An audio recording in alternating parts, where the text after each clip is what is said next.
معراج النبی صلی اللہ علیہ وآلہ وسلم۔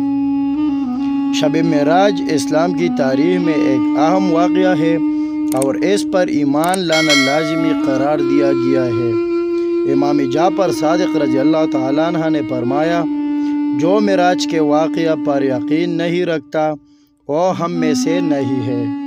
قرآن حکیم میں بھی اس مقدس رات کا ذکر آیا ہے، جس میں واضح طور پر یہ لکھا گیا ہے کہ ماہ رجب کی 27 تاریخ کو اللہ تعالیٰ نے حضرت جبرائیل علیہ السلام کو حضرت محمد صلی اللہ علیہ وآلہ وسلم کے پاس بھیجا، انہیں 7ویں آسمانوں کی سیر کے لیے، اور قرآن حکیم میں اس بابرکت سفر کو معراج کا نام دیا۔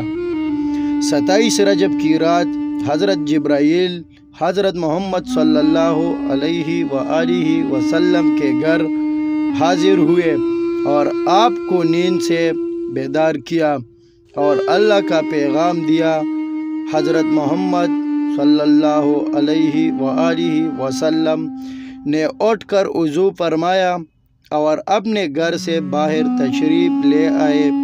پہلے آپ صلی اللہ علیہ وآلہ وسلم خانہ کعبہ تشریف لے گئے اور وہاں سے مسجد اقصی تشریف لے گئے۔ مسجد اقصی سے آپ صلی اللہ علیہ وآلہ وسلم نے 7ویں آسمانوں کی طرف سفر شروع کیا۔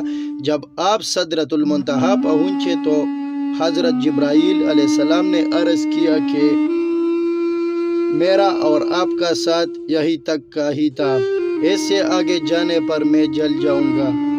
آگے کا سفر حضرت محمد صلی اللہ علیہ وآلہ وسلم نے اکیلے ہی طے فرمایا۔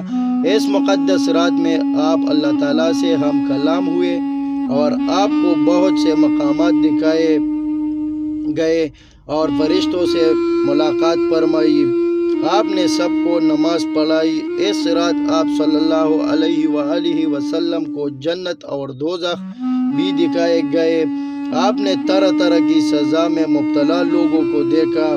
اس رات امتی محمدی کو 5 نمازوں کا تحفہ دیا گیا اور ساتھ ہی ان 5 نمازوں کی ادائیگی کے بدلے میں 50 نمازوں کے ثواب کی بشارت سنائی گئی۔ 27 کی بابرکت رات میں آپ صلی اللہ علیہ وآلہ وسلم نے بہت عبادت کی اور سارا دن روزہ میں رہے۔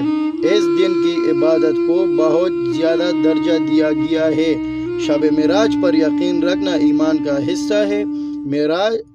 معجزات معراج النبی صلی اللہ علیہ وآلہ وسلم کو دیکھ کر اس رات پر ایمان اور بھی مضبوط ہو جاتا ہے۔